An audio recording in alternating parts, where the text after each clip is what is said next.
श्री हनुमते नमः। आप सभी का हमारे YouTube चैनल पर हार्दिक स्वागत है।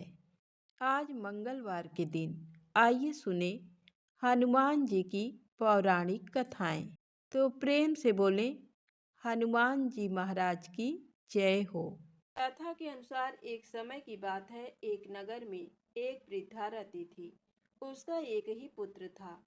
वृद्धा की हनुमान जी पर गहरी आस्था थी। वह प्रत्येक मंगलवार को नियम पूर्वक व्रत रखकर हनुमान जी की आराधना करती थी। एक बार हनुमान जी ने अपनी भक्तिनी उस वृद्ध महिला की श्रद्धा का परीक्षण करने का विचार किया। हनुमान जी साधु का वेश धारण कर वृद्धा के घर गए और पुकारने लगे, है कोई हनुमान भक्त जो हमारी इच्छा पूर्ण करे? आवाज उस वृद्धा के कान में पड़ी।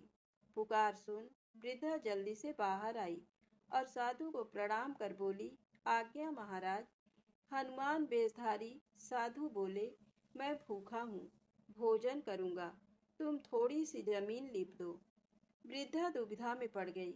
अंततः हाथ जोड़कर बोली, महाराज, लीपने और मिट्टी खोदने के अतिरिक्त आप कोई दूसरी आज्ञा दें, मैं अवश्य पूर्ण करूँगी। साधु ने 3 बार प्रतिज्ञा कराने के पश्चात कहा, तू अपने बेटे को बुला, मैं उसकी पीठ पर आग जलाकर भोजन बनाऊंगा। ये सुनकर वृद्धा घबरा गई, परंतु वह प्रतिज्ञाबद्ध थी। उसने अपने पुत्र को बुलाकर साधु को सौंप दिया। साधु वेशधारी हनुमान जी ने वृद्धा के हाथों से ही उसके पुत्र को पेट के बल लिटवाया और उसकी पीठ पर आग जलवाई। आग जलाकर दुखी मन से वृद्धा अपने घर में चली गई। इधर भोजन बनाकर साधु ने वृद्धा को बुलाकर कहा, उनका भोजन बन गया है, तुम अपने पुत्र को पुकारो ताकि वह भी आकर भोग लगा ले। इस पर वृद्धा बोली, उसका नाम लेकर मुझे और कष्ट ना दें।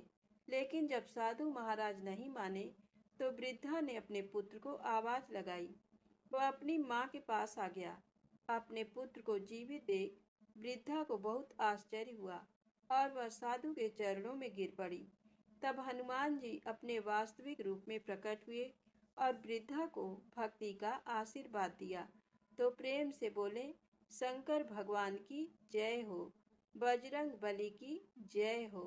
आइए सुने मंगलवार व्रत की पौराणिक कथा। एक बार नैमिषारण्य तीर्थ में 80,000 मुनि एकत्र होकर पुराणों के ज्ञाता श्री सूत जी से पूछने लगे, हे महामुने, आपने हमें अनेक पुराणों की कथाएं सुनाई हैं। अब कृपा करके हमें ऐसा व्रत और कथा बताएं जिसके करने से संतान की प्राप्ति हो तथा मनुष्यों को रोग, शोक, अग्नि, सर्व दुख आदि का भय दूर हो, क्योंकि कलयुग में सभी जीवों की आयु बहुत कम है। फिर इस पर उन्हें रोग चिंता के कष्ट लगे रहेंगे तो फिर वह श्री हरि के चरणों में अपना ध्यान कैसे लगा सकेंगे। श्री सूत जी बोले, हे मुनियों, आपने लोक कल्याण के लिए बहुत ही उत्तम बात पूछी है। एक बार युधिष्ठिर ने भगवान श्री कृष्ण से लोक कल्याण के लिए यही प्रश्न किया था। भगवान श्री कृष्ण और युधिष्ठिर का संवाद तुम्हारे सामने कहता हूँ, ध्यान देकर सुनो। एक समय पांडवों की सभा में श्री कृष्ण जी बैठे हुए थे।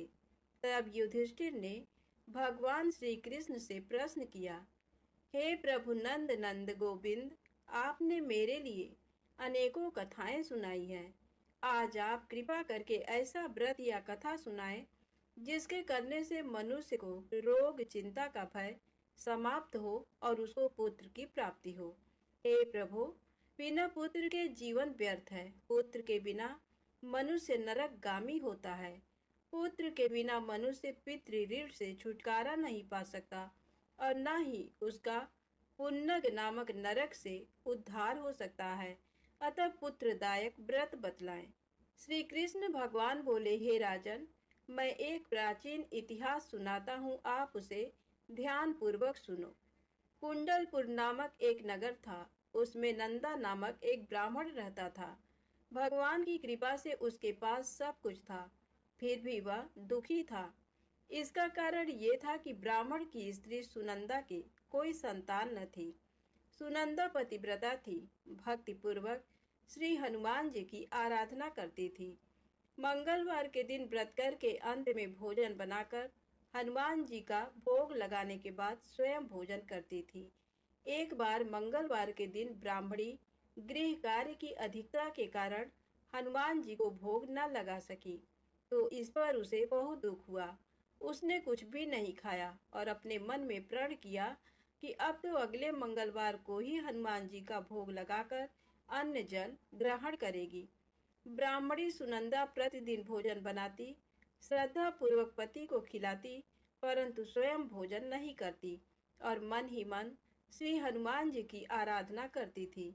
इसी प्रकार 6 दिन गुजर गए और ब्राह्मणी सुनंदा अपने निश्चय के अनुसार भूखी प्यासी निराहार रही और अगले मंगलवार को ब्राह्मणी सुनंदा प्रातः काल ही बेहोश होकर गिर पड़ी। ब्राह्मणी सुनंदा की इस असीम भक्ति के प्रभाव से श्री हनुमान जी बहुत प्रसन्न हुए और प्रकट होकर बोले, सुनंदा, मैं तेरी भक्ति से बहुत प्रसन्न हूँ, तू उठ और वर मांग। सुनंदा अपने आराध्य देव श्री हनुमान जी को देखकर आनंद की अधिकता से विह्वल हो श्री हनुमान जी के चरणों में गिरकर बोली, हे प्रभु, मेरी कोई संतान नहीं है, कृपा करके मुझे संतान प्राप्ति का आशीर्वाद दें, आपकी अति कृपा होगी। श्री महावीर जी बोले, तेरी इच्छा पूर्ण होगी, तेरे एक कन्या पैदा होगी, उसके अष्टांग प्रतिदिन सोना दिया करेंगे। इस प्रकार कहकर श्री महावीर जी अंतर्ध्यान हो गए। ब्राह्मणी सुनंदा बहुत हर्षित हुई और सभी समाचार अपने पति से कहा। ब्राह्मण देव कन्या का वरदान सुनकर कुछ दुखी हुए, परंतु सोना मिलने की बात सुनी तो बहुत प्रसन्न हुए। विचार किया कि ऐसी कन्या के साथ मेरी निर्धनता भी समाप्त हो जाएगी। श्री हनुमान जी की कृपा से वह ब्राह्मणी गर्भवती हुई और 10वें महीने में उसे बहुत ही सुंदर पुत्री प्राप्त हुई। ये बच्ची अपने पिता के घर में ठीक उसी तरह से बढ़ने लगी जिस प्रकार शुक्ल पक्ष का चंद्रमा बढ़ रहा है। 10वें दिन ब्राह्मण ने उस बालिका का नामकरण संस्कार कराया। उसके कुल पुरोहित ने उस बालिका का नाम रत्नावली रखा, क्योंकि ये कन्या सोना प्रदान किया करती थी। इस कन्या ने पूर्व जन्म में बड़े ही विधान से मंगल देव का व्रत किया था। रत्नावली का अष्टांग बहुत सा सोना देता था। उस सोने से नंदा ब्राह्मण बहुत ही धनवान हो गया। अब ब्राह्मणी भी बहुत अभिमान करने लगी थी। समय बीतता रहा। अब रत्नावली 10 वर्ष की हो चुकी थी। एक दिन जब नंदा ब्राह्मण प्रसन्न चित्त था, तब सुनंदा ने अपने पति से कहा, मेरी पुत्री रत्नावली विवाह के योग्य हो गई है, अतः आप कोई सुंदर तथा योग्य वर देखकर इसका विवाह कर दें। ये सुन ब्राह्मण बोला, अभी तो रत्नावली बहुत छोटी है। तब ब्राह्मणी बोली, शास्त्रों की आज्ञा है कि कन्या 8वें वर्ष में गौरी, 9 वर्ष में रोहिणी, 10वें वर्ष में कन्या, इसके पश्चात रसवला हो जाती हैं। गौरी के दान से पाताल लोक की प्राप्ति होती है, रोहिणी के दान से वैकुंठ लोक की प्राप्ति होती है, कन्या के दान से इंद्रलोक में सुखों की प्राप्ति होती है। अगर हे पतिदेव रजस्वला का दान किया जाता है तो घोर नरक की प्राप्ति होती है। इस पर ब्राह्मण बोला, अभी तो रत्नावली मात्र 10 ही वर्ष की है और मैंने तो 16-16 साल की कन्याओं के विवाह कराए हैं, अभी जल्दी क्या है। तब ब्राह्मणी सुनंदा बोली, आपको तो लोभ अधिक हो गया। शास्त्रों में कहा गया है कि माता पिता और बड़ा भाई रजस्वला कन्या को देखते हैं तो वह अवश्य ही नरकगामी होते हैं। तब ब्राह्मण बोला, अच्छी बात है, कल मैं अवश्य ही योग्य वर की तलाश में अपना दूत भेजूंगा। दूसरे दिन ब्राह्मण ने अपने दूत को बुलाया और आज्ञा दी कि जैसी सुंदर मेरी कन्या है वैसा ही सुंदर वर उसके लिए तलाश करो। दूत अपने स्वामी की आज्ञा पाकर निकल पड़ा। पंपई नगर में उसने एक सुंदर लड़के को देखा। ये बालक एक ब्राह्मण परिवार का बहुत गुणवान पुत्र था। इसका नाम सोमेश्वर था।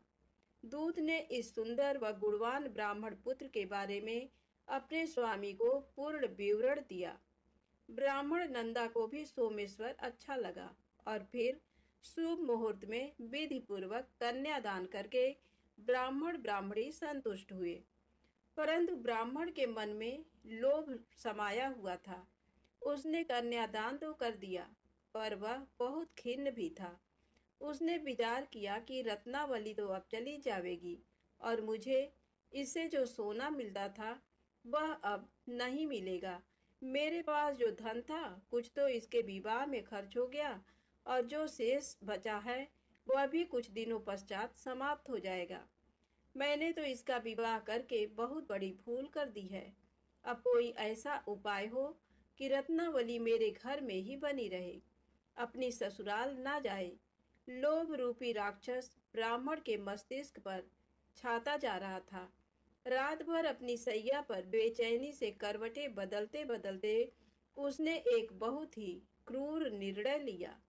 उसने विचार किया कि जब रत्नावली को लेकर उसका पति सोमेश्वर अपने घर के लिए जाएगा तो वह मार्ग में छिपकर सोमेश्वर का वध कर देगा और अपनी लड़की को अपने घर ले आएगा, जिससे नियमित रूप से उसे सोना भी मिलता रहेगा और समाज का कोई मनुष्य उसे दोष भी नहीं दे सकेगा।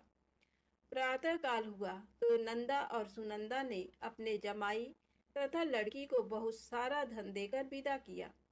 सोमेश्वर अपनी पत्नी रत्नावली को लेकर ससुराल से अपने घर की तरफ चल दिया। ब्राह्मण नंदा महालोभ के वशीभूत हो अपनी मति खो चुका था। पाप पुण्य को उसे विचार ही न रहा। अपने भयानक व क्रूर निर्णय को कार्य रूप देने के लिए उसने अपने दूत को मार्ग में अपने जमाई का वध करने के लिए भेज दिया था, ताकि रत्नावली से प्राप्त होने वाला सोना उसे हमेशा मिलता रहे और वो कभी निर्धन ना हो। ब्राह्मण के दूत ने अपने स्वामी की आज्ञा का पालन करते हुए उसके जमाई सोमेश्वर का मार्ग में ही वध कर दिया। समाचार पाकर ब्राह्मण नंदा मार्ग में पहुंचा और रुदन करती अपनी पुत्री रत्नावली से बोला, हे पुत्री, मार्ग में लुटेरों ने तेरे पति का वध कर दिया है। भगवान की इच्छा के आगे किसी का कोई बस नहीं चलता है। अब तू घर चल, वहां पर ही रहकर शेष जीवन व्यतीत करना। जो भाग्य में लिखा है वही होगा। अपने पति की अकाल मृत्यु से रत्नावली बहुत दुखी हुई। करुण क्रंदन व रुदन करते हुए अपने पिता से बोली, हे पिताजी, इस संसार में जिस स्त्री का पति नहीं है उसका जीना व्यर्थ है।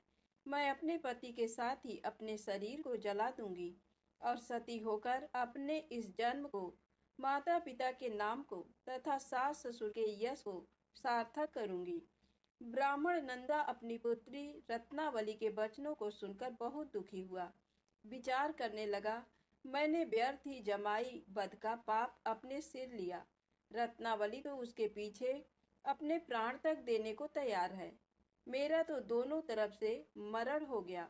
धन तो अब मिलेगा नहीं। जमाई वध के पाप के फलस्वरूप यम यातना भी भुगतनी पड़ेगी। ये सोचकर वह बहुत खिन्न हुआ। सोमेश्वर की चिता बनाई गई। रत्नावली सती होने की इच्छा से अपने पति का सिर अपनी गोद में रखकर चिता में बैठ गई। जैसे ही सोमेश्वर की चिता को अग्नि लगाई गई, वैसे ही प्रसन्न हो मंगल देव वहां प्रकट हुए और बोले, हे रत्नावली, मैं तेरी पति भक्ति से बहुत प्रसन्न हूँ, तू वर मांग। रत्नावली ने अपने पति का जीवन दान मांगा। तब मंगल देव बोले, रत्नावली, तेरा पति अजर अमर है, ये महाविद्वान भी होगा और इसके अतिरिक्त तेरी जो इच्छा हो वर मांग। तब रत्नावली बोली, हे ग्रहों के स्वामी, यदि आप मुझ पर प्रसन्न हैं तो मुझे ये वरदान दीजिए कि जो भी मनुष्य मंगलवार के दिन प्रातःकाल लाल पुष्प लाल चंदन से पूजा करके आपका स्मरण करे, उसको रोग व्याधि ना हो, स्वजनों का कभी वियोग ना हो, सर्प अग्नि तथा शत्रुओं का भय ना रहे। जो स्त्री मंगलवार का व्रत करे वह कभी विधवा ना हो। मंगल देव तथास्तु कहकर अंतर ध्यान हो गए। सोमेश्वर मंगल देव की कृपा से जीवित हो उठा। रत्नावली अपने पति को पुनः प्राप्त कर बहुत प्रसन्न हुई और मंगल देव का व्रत प्रत्येक मंगलवार को करके व्रत राज और मंगल देव की कृपा से इस लोक में सुख ऐश्वर्य को भोगते हुए अंत में अपने पति के साथ स्वर्ग लोक को गई। प्रेम से बोले हनुमान जी महाराज की जय हो। आइए सुने राम नाम की महिमा। लंकापति रावण के वध के बाद अयोध्यापति प्रभु श्री राम की कीर्ति दूर दूर तक फैल रही थी और वह मर्यादा पुरुषोत्तम कहलाने लगे। तब एक दिन महादेव शिव की इच्छा भी मर्यादा पुरुषोत्तम श्री राम से मिलने की हुई। पार्वती जी को संग लेकर महादेव कैलाश पर्वत से उतरकर अयोध्या नगरी के रास्ते पर चल पड़े। भगवान शिव और माँ पार्वती को अयोध्या आया देखकर राम जी बहुत खुश हुए। माता जानकी ने उनका उचित आदर सत्कार किया और स्वयं भोजन बनाने के लिए रसोई में चली गई। इस बीच भगवान शिव ने श्री राम जी से पूछा, आपके सेवक हनुमान जी दिखाई नहीं पड़ रहे हैं। श्री राम बोले, वे बगीचे में हैं। शिव जी ने श्री राम जी से बगीचे में जाने की अनुमति मांगी और पार्वती जी का हाथ थामकर बगीचे में आ गए। बगीचे की खूबसूरती देखकर उनका मन मोहित हो गया। आम के एक घने वृक्ष के नीचे हनुमान जी दीन दुनिया से बेखबर गहरी नींद में सोए थे। एक लय में खर्राटों से राम नाम की ध्वनि उठ रही थी। चकित होकर शिवजी और माता पार्वती एक दूसरे की ओर देखने लगे। माता पार्वती मुस्कुरा उठी और वृक्ष की डालियों की ओर इशारा किया। राम नाम सुनकर पेड़ की डालियां भी झूमने लगी थीं और इनके बीच से भी राम नाम उच्चारित हो रहा था। शिव जी इस राम नाम की धुन में मस्त मगन होकर खुद भी राम राम कहकर नाचने लगे। माता पार्वती जी ने भी अपने पति का अनुसरण किया और अपने कोमल पैर थिरकाने लगी।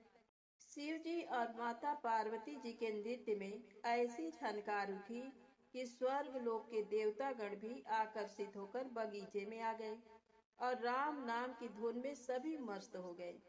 माता जानकी भोजन तैयार करके प्रतीक्षारत थी, परंतु संध्या घिरने तक भी अतिथि नहीं पधारे। तब अपने देवर लक्ष्मण जी को बगीचे में भेजा। लक्ष्मण जी तो स्वयं को श्री राम का सेवक ही मानते थे, अतः बगीचे में आकर जब उन्होंने धरती पर स्वर्ग का नजारा देखा तो खुद भी राम नाम की धुन में झूम उठे। महल में माता जानकी परेशान हो रही थी कि अभी तक भोजन ग्रहण करने कोई भी क्यों नहीं आया। तब उन्होंने श्री राम जी से कहा, भोजन ठंडा हो रहा है, चलिए हम ही जाकर बगीचे में से सभी को ले आए। जब राम जी बगीचे में गए तो वहाँ राम नाम की धूम मची हुई थी। हनुमान जी गहरी नींद में सोए हुए थे और उनके खर्राटों से अभी तक राम नाम निकल रहा था। श्री राम भाव विह्वल हो उठे। राम जी ने हनुमान जी को नींद से जगाया और प्रेम से उनकी तरफ निहारने लगे। हनुमान जी प्रभु को आया देख शीघ्रता से उठ खड़े हुए। नृत्य की समा भंग हो गई। शिव जी खुले कंठ से हनुमान जी की राम भक्ति की सराहना करने लगे। हनुमान जी सकुचाए लेकिन मन ही मन खुश हो रहे थे। श्री सिया राम ने भोजन करने का आग्रह भगवान शिव जी से किया। सभी लोग महल में भोजन करने के लिए चल पड़े। माता जानकी भोजन परोसने लगी। हनुमान जी को भी श्री राम जी ने पंक्ति में बैठने का आदेश दिया। हनुमान जी बैठ तो गए, परंतु आदत ऐसी थी कि राम जी के भोजन करने के उपरांत ही सभी लोग भोजन करते थे। आज श्री राम के आदेश से पहले भोजन करना पड़ रहा था। माता जानकी हनुमान जी को भोजन परोसती जा रही थी, पर हनुमान जी का पेट ही नहीं भर रहा था। सीता जी कुछ समय तक तो उन्हें भोजन परोसती रहीं, फिर समझ गईं इस तरह तो हनुमान जी का पेट नहीं भरेगा। उन्होंने तुलसी के एक पत्ते पर राम नाम लिखा और भोजन के साथ हनुमान जी को परोस दिया। तुलसी पत्र खाते ही हनुमान जी को संतुष्टि मिली और वह भोजन खाकर उठ खड़े हुए।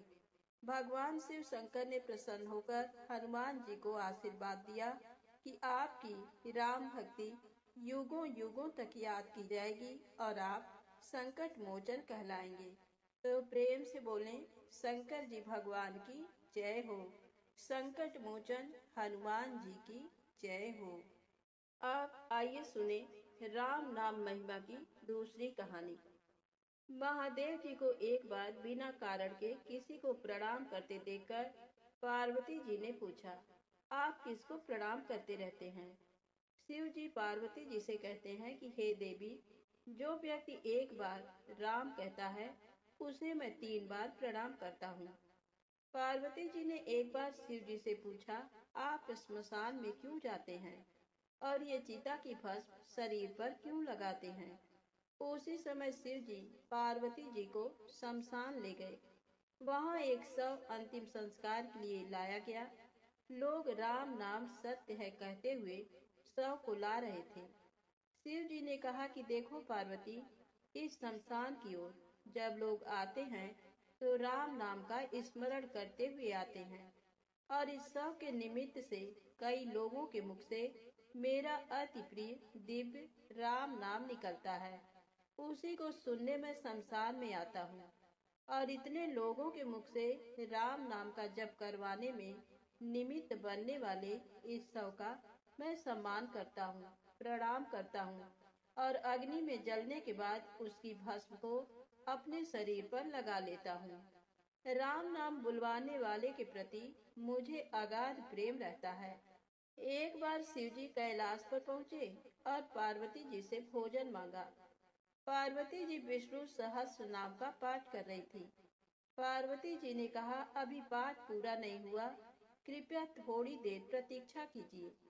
शिव जी ने कहा कि इससे तो समय और श्रम दोनों लगेंगे। संत लोग जिस तरह से सहस्त्र नाम को छोटा कर लेते हैं और नित्य जपते हैं, वैसा उपाय कर लो।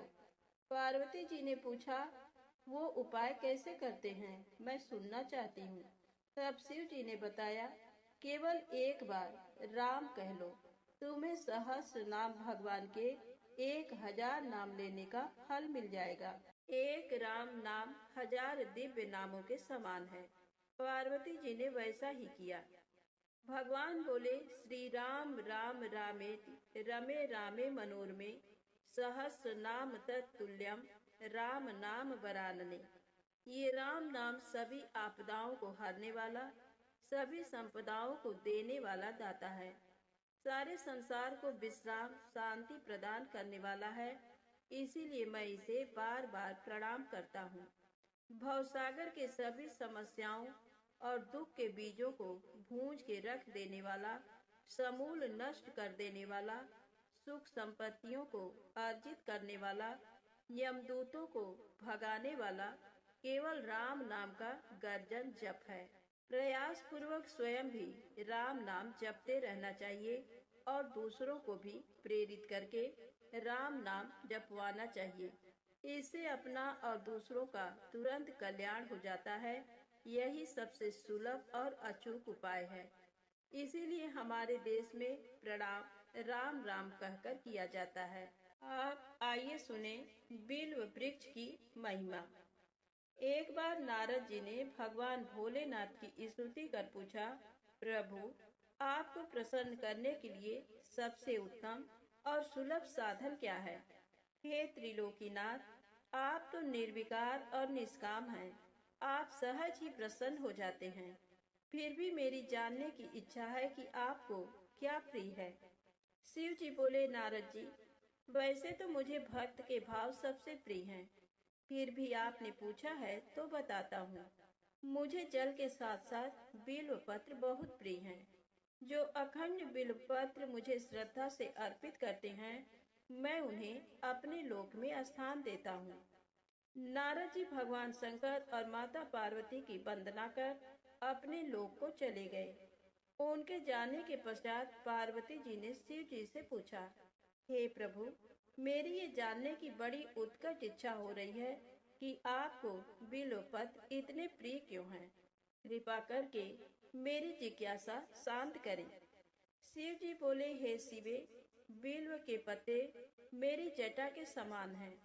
उसका त्रिपत्र यानी 3 पत्ते ऋग्वेद, यजुर्वेद और सामवेद हैं। शाखाएं समस्त शास्त्र का स्वरूप हैं। बिल्व वृक्ष को आप पृथ्वी का कल्प वृक्ष समझें, जो ब्रह्मा विष्णु शिव स्वरूप हैं। स्वयं महालक्ष्मी ने शैल पर्वत पर बिल्व वृक्ष रूप में जन्म लिया था। ये सुनकर पार्वती जी कौतूहल में पड़ गईं। उन्होंने पूछा, देवी लक्ष्मी ने आखिर बिल्व वृक्ष का रूप क्यों लिया? आप ये कथा विस्तार से कहें। तब भोलेनाथ ने देवी पार्वती को कथा सुनानी शुरू की। हे देवी, सतयुग में ज्योति रूप में मेरे अंश का रामेश्वर लिंग था। ब्रह्मा आदि देवों ने उसका विधिवत पूजन अर्चन किया था।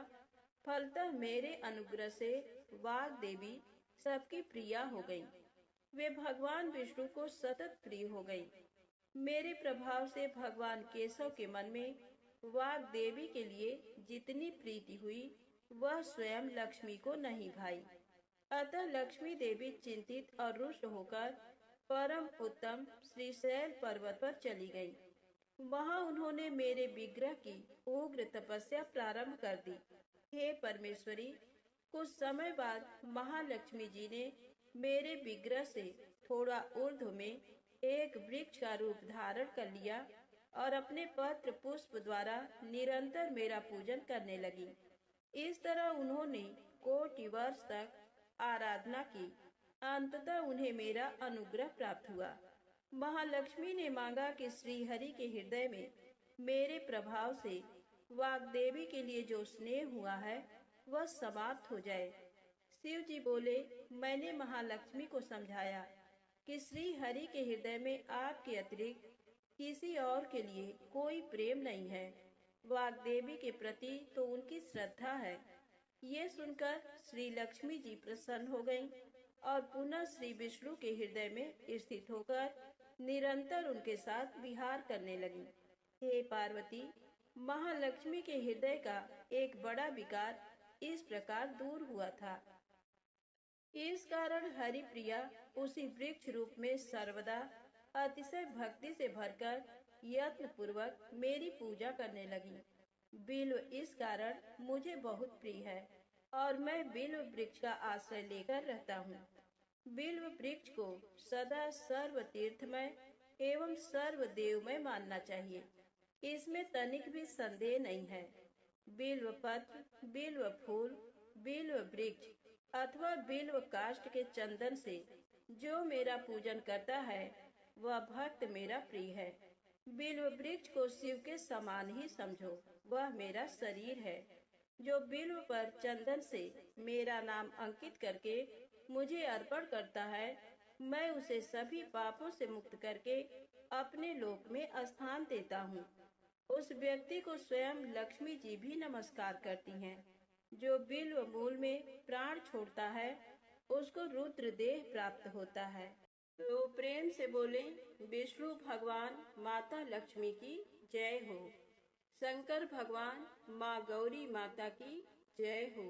अब आइए सुने मंगलवार को सुनी जाने वाली मंगला गौरी माता की पौराणिक कथा। कुरु देश में श्रुतकीर्ति नामक एक विद्वान कीर्तिशाली, शत्रुओं का नाश करने वाला, 64 कलाओं का ज्ञाता तथा धनुर्विद्या में कुशल राजा हुआ था। पुत्र के अतिरिक्त अन्य सभी शुभ चीजें उस राजा के पास थी।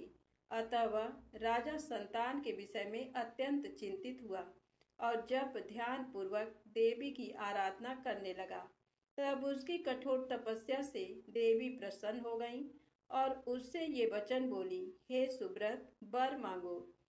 श्रुतकीर्ति बोला, हे देवी, यदि आप मुझ पर प्रसन्न हैं तो मुझे सुंदर पुत्र दीजिए। हे देवी, आपकी कृपा से अन्य किसी भी वस्तु का अभाव नहीं है। उसका ये वचन सुनकर पवित्र मुस्कान वाली देवी ने कहा, हे राजन, तुमने अत्यंत दुर्लभ वर मांगा है, फिर भी कृपावश मैं तुम्हें अवश्य दूंगी। किंतु हे राजेंद्र, सुनिए, यदि परम गुणी पुत्र चाहते हो तो वह केवल 16 वर्ष तक जीवित रहेगा, और यदि रूप तथा विद्या से विहीन पुत्र चाहते हो तो दीर्घजीवी होगा। देवी का ये वचन सुनकर राजा चिंतित हो उठा और पुनः अपनी पत्नी से परामर्श करके उसने गुणवान तथा सभी शुभ लक्षणों से संपन्न 16 वर्ष की आयु वाला पुत्र मांगा। तब देवी ने भक्ति संपन्न राजा से कहा, हे नृपनंदन, मेरे मंदिर के द्वार पर आम का वृक्ष है, उसका एक फल लाकर मेरी आज्ञा से अपनी भार्या को उसे भक्षण करने हेतु प्रदान करो, जिससे वह शीघ्र ही गर्भ धारण करेगी, इसमें संदेह नहीं है। प्रसन्न होकर राजा ने वैसा ही किया और उसकी पत्नी ने गर्भ धारण कर लिया। 10वें महीने में उसने देव तुल्य सुंदर पुत्र को जन्म दिया।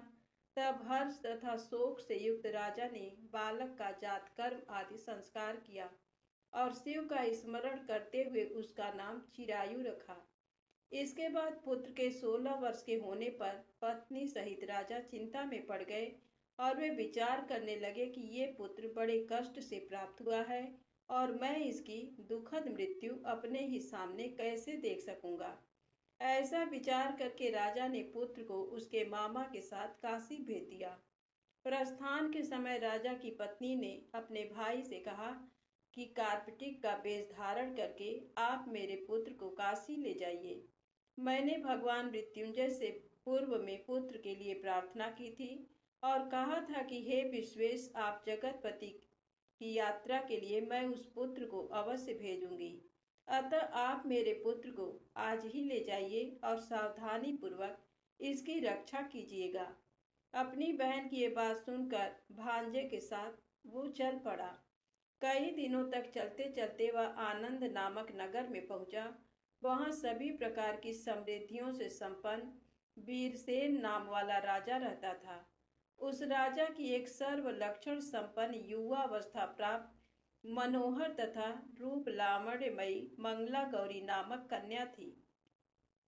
सभी उपमानों को तुच्छ करके सौंदर्य अभिवृद्धि को प्राप्त वह कन्या किसी समय सखियों के साथ नगर के उपवन में क्रीड़ा करने के लिए गई हुई थी। उसी समय वह चिरायु तथा उसका मामा वे दोनों भी वहां पहुंच गए और उन कन्याओं को देखने की लालसा से वहीं विश्राम करने लगे। इसी बीच विनोद पूर्वक क्रीड़ा करती हुई उन कन्याओं में से किसी एक ने कुपित होकर राजकुमारी को राणा ये कुवचन कह दिया। तब उस अशुभ वचन को सुनकर राजकुमारी ने कहा, तुम अनुचित बात क्यों बोल रही हो? मेरे कुल में तो इस प्रकार की कोई नहीं है। मंगला गौरी की कृपा से तथा उनके व्रत के प्रभाव से विवाह के समय जिसके सर पर मेरे हाथ से अक्षत पड़ेंगे, हे सखी, वह यदि अल्प आयु वाला होगा तो भी चिरंजीवी हो जाएगा। इसके बाद वह सभी कन्याएं अपने अपने घर चली गईं। उसी दिन राजकुमारी का विवाह था। बाहलीक देश के दृढ़धर्मा नामक राजा के सुकेतु नाम वाले पुत्र के साथ उसका विवाह निश्चित किया गया था। वह सुकेतु विद्याहीन, कुरूप तथा बहरा था। तब सुकेतु के साथ आए हुए उन लोगों ने विचार किया कि इस समय कोई दूसरा श्रेष्ठ वर ले जाना चाहिए और विवाह संपन्न हो जाने के बाद वहां सुकेतु पहुंच जाए। उन लोगों ने चिरायु के मामा के पास जाकर याचना की कि आप इस बालक को हमें दे दीजिए, जिससे हमारा कार्य सिद्ध हो जाए। इस पृथ्वी पर परोपकार के समान दूसरा कोई धर्म नहीं है। उनकी बात सुनकर चिरायु का मामा मन ही मन बहुत प्रसन्न हुआ, क्योंकि इसने उपवन में पहले ही कन्या मंगला गौरी की बात सुन ली थी। फिर भी उसने एक बार कहा कि आप लोग इसे किस लिए मांग रहे हैं? कार्य की सिद्धि हेतु वस्त्र, अलंकार आदि मांगे जाते हैं, वर तो कहीं भी नहीं मांगा जाता। तथापि आप लोगों का सम्मान रखने के लिए मैं इसे दे रहा हूँ। इसके बाद चिरायु को वहां ले जाकर उन लोगों ने विवाह संपन्न कराया। सप्तपदी आदि के हो जाने पर रात्रि में शिव पार्वती की प्रतिमा के समक्ष उस चिरायु ने हर्ष युक्त होकर मंगला गौरी के साथ शयन किया। उसी दिन चिरायु के 16 वर्ष पूर्ण हो चुके थे और अर्धरात्रि में साक्षात्कार सर्प रूप में वहां आ गया। इसी बीच संयोगवश राजकुमारी जाग गई। उसने उस महासर्प को वहां देखा और वह भय से व्याकुल होकर कांपने लगी। तभी उस कन्या ने धैर्य धारण 16 उपचारों से सर्प की पूजा की और पीने के लिए उसे दूध दिया। उसने दीनता भरी वाणी में उस सर्प की प्रार्थना तथा स्तुति की। मंगला गौरी प्रार्थना करने लगी कि मैं उत्तम व्रत को करूंगी जिससे मेरे पति जीवित रहें। ये जिस तरह से चिरकाल तक जीवित रहें, आप वैसा कीजिए। इतने में सर्प वहां स्थित एक कमंडल में प्रवेश कर गया और उस मंगला गौरी ने अपनी कंचुकी से उस कमंडल का मुंह बांध दिया। इसी बीच उसका पति अंगड़ाई लेकर जाग गया और अपनी पत्नी से बोला, हे प्रिय, मुझे भूख लगी है। तब वह अपनी माता के पास जाकर खीर, लड्डू आदि ले आई और उसके द्वारा दिए भोज्य पदार्थ को उसने प्रसन्न मन होकर खाया। भोजन के पश्चात हाथ धोते समय उसके हाथ से अंगूठी गिर पड़ी। तांबूल खाकर वह पुनः सो गया। इसके बाद मंगला गौरी कमंडल को फेंकने के लिए जाने लगी। विधि की कैसी गति है कि उस कमंडल में से बाहर की ओर जगमग करती हुई हार कांति को देखकर वह आश्चर्यचकित हो गई। घट में स्थित उस हार को उसने अपने कंठ में धारण कर लिया। इसके बाद कुछ रात शेष रहते ही चिरायु का मामा आकर उसे ले गया। इसके बाद वर पक्ष के लोग सुकेतु को वहां ले आए। उसे देख मंगला गौरी ने कहा कि ये मेरा पति नहीं है।